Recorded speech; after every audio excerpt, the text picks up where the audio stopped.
Hello everyone, आज हम देखने वाले हैं आईयूपीएसी नेमिंग। तो आईयूपीएसी नेमिंग हम डिटेल में देखेंगे।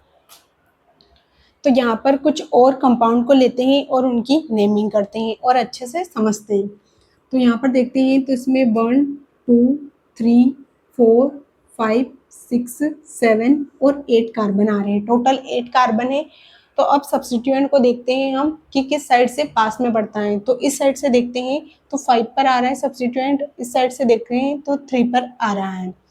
यहाँ से मतलब इस साइड से ही है, वो इस साइड से नहीं किए, इससे भी करनी है। 1 2 3 4 5 6 7 और 8। अब देखते हैं हम यहाँ पर इस साइड से ही, तो यहाँ पर 4 पर आ रहा है सब्स्टिट्यूएंट। इस साइड से देख रहे हैं तो 3 पर आ रहा है। तो किस साइड से करेंगे? जिस साइड से पास में। तो यहाँ पर 3 पर ही सब्स्टिट्यूएंट आ रहा है तो इस साइड से ही करेंगे हम। तो यहाँ पर जैसे कि 1 2 3 पर आ रहा है तो फिर 3 पर और 5 पर आ रहा है ना। तो 5 दो बार एक ही है ना इसमें, तो हाँ। तो सबसे पहले ये इसकी नेमिंग होगी क्योंकि ये इथाइल है, इसमें 2 कार्बन है, यहाँ कार्बन है, यहाँ कार्बन है। तो ध्यान रखना है आपको। अगर समझ में नहीं आ रहा है तो देखना ये वाले जो कोने हैं वहाँ पर एक एक कार्बन बैठा है और उसकी वैलेंसी पूरी हो रही है, उसके साथ में 2 हाइड्रोजन लगे हुए हैं और 2 बॉन्ड बने हुए हैं। तो ये बात ध्यान रखना है। तो इसमें देखेंगे सबसे पहले सब्स्टिट्यूएंट की नेमिंग करेंगे तो 3 पर है और 5 पर है। तो देखेंगे अल्फ़ाबेटिकली देखेंगे तो इथाइल पहले आता है, मिथाइल बाद में आता है। तो इथाइल की होगी सबसे पहले नेमिंग। तो 5 पर है तो इसको लिखेंगे 5 इथाइल बाय एल, इसलिए क्योंकि ये सब्स्टिट्यूएंट है। फिर उसके बाद में 3 पर आ रहा है मिथाइल। मिथाइल के बाद में टोटल कार्बन कितने हैं? इसमें 8 कार्बन है तो इसको लिखेंगे ऑक्टेन। तो इसकी नेमिंग ये होगी 5 इथाइल 3 मिथाइल ऑक्टेन, क्योंकि इसमें 8 कार्बन थे इसलिए। तो हमको देखना है सबसे पहले यहाँ पर ही डोमिनेट कर जाएगा ये, क्योंकि यहाँ पर जो है इसमें 4 कितने 4 पर आ रहा है और इधर 3 पर आ रहा है, तो इस वाली साइड से ही करेंगे हम। नेक्स्ट कंपाउंड देखते हैं। इसमें देखते हैं अब यहाँ पर जो लॉन्गेस्ट चेन होगी 1 2 3 4 कार्बन है, टोटल 4 कार्बन है।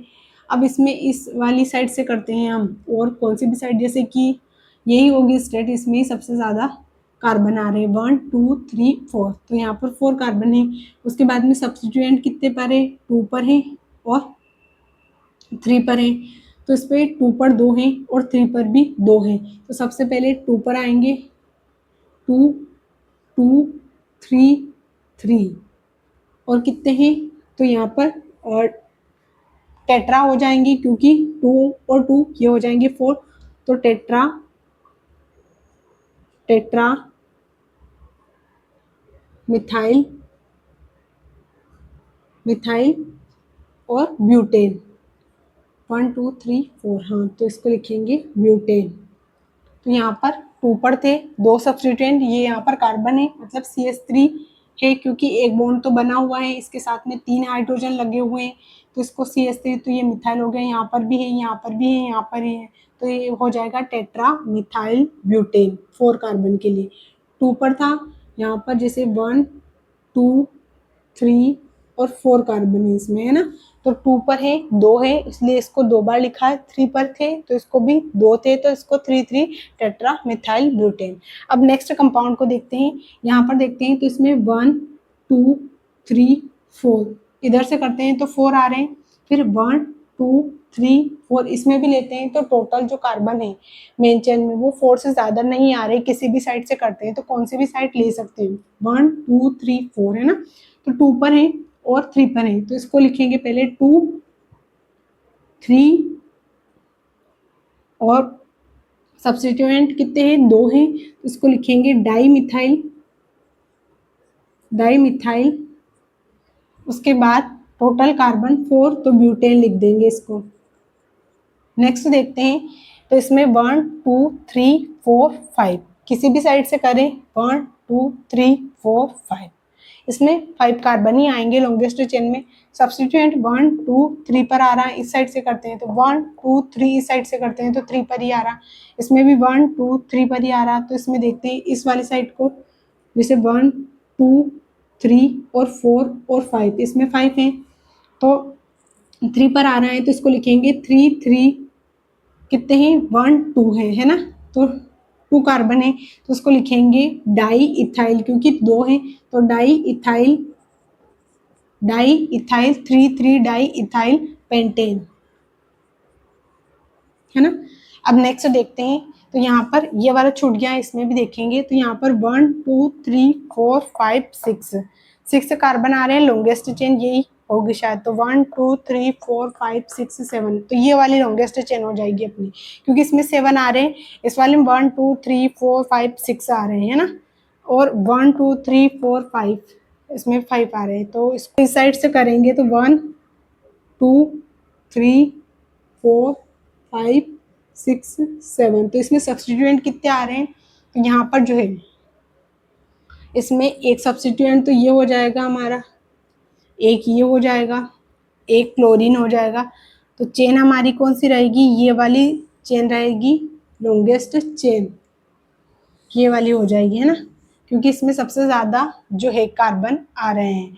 तो यहाँ पर इसकी नेमिंग करेंगे तो सबसे पहले सब्सटीट्यूएंट की करेंगे, तो 4 पर सब्सटीट्यूएंट देखते हैं अब इसमें, तो इसमें नंबरिंग इस वाली साइड से या इस वाली साइड से, क्योंकि ये वाली पहले से नहीं करनी थी, इसको थोड़ा सा ध्यान देना है यहाँ पर, क्योंकि इसमें सब्सटीट्यूएंट ज़्यादा है, तो इसको देखते हैं 1 2 3 पर आ रहा है, 4 पर आ रहा है और इधर 5 6 पर आ रहा है, तो इस साइड से 1 2 पर आ रहा है, 1 2 3, तो इस साइड से ही करेंगे, क्योंकि यहाँ पर जो है 2 पर ही आ रहा है, तो इस वाली साइड मैंने सही की थी, क्योंकि 2 पर ही आ रहा है तो इधर 3 पर आता है, इसलिए इस साइड से ही करेंगे, 2 पर आ रहा है 2, तो 3 4 5 6 और 7, तो कितने कितने पर आ रहा है, तो 2 पर आ रहा है क्लोरो और मिथाइल, तो यहाँ पर जो है तो सी पहले आता है, तो इसलिए इसकी नेमिंग पहले होगी, तो यहाँ पर जो है 2 पर है तो 2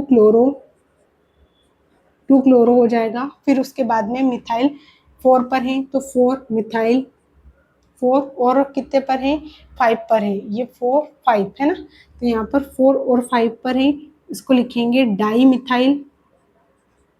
methyl total carbon heptane.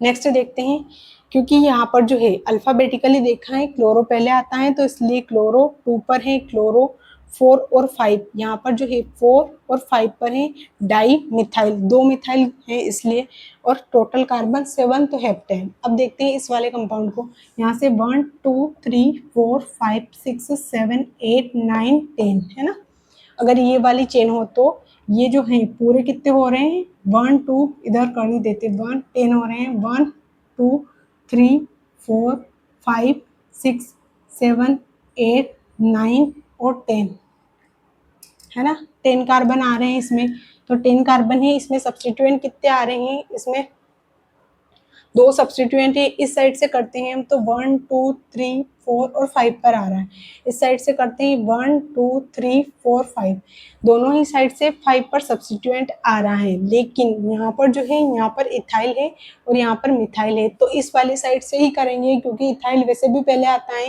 Alphabetically देखा जाए तो भी, तो इस साइड से ही करेंगे, तो यहाँ पर जैसे 1 2 3 4 5 देख लिया, तो इसमें देखते हैं, तो यहाँ पर इसकी नेमिंग करेंगे तो 5 पर आ रहा है इथाइल 5 इथाइल, और उसके बाद में 6 पर methyl 6 methyl, total carbon 10 decane deck, उसके बाद में एल्केन है इसलिए ANE सफिक्स यूज़ किया है यहाँ पर, तो हमने सारे कंपाउंड की नेमिंग की है यहाँ पर, तो देखना है कि रूल्स कैसे काम करते हैं।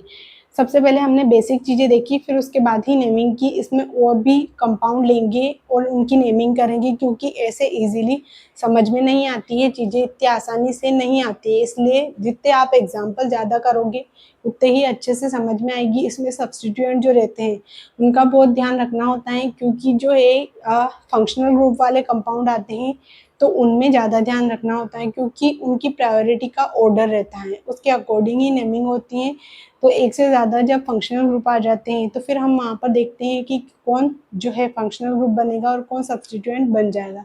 तो यहाँ पर हमने जो कंपाउंड है इनकी नेमिंग की है, हो सकता है कोई मिस्टेक हो सकती है, तो उसको ध्यान से आपको देखना है, अगर हो तो सही करना है उसको। और मैंने स्टार्टिंग में जैसे कार्बन वाली चेन ली थी, तो उसमें मैंने हाइड्रोजन को शो नहीं किया था उसमें।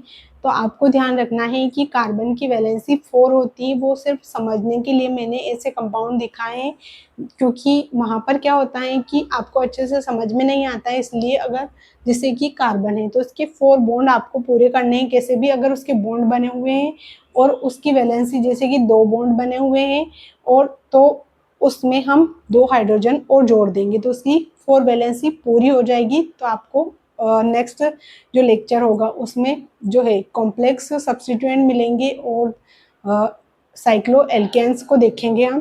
तो आज का लेक्चर यहीं पर समाप्त होता है।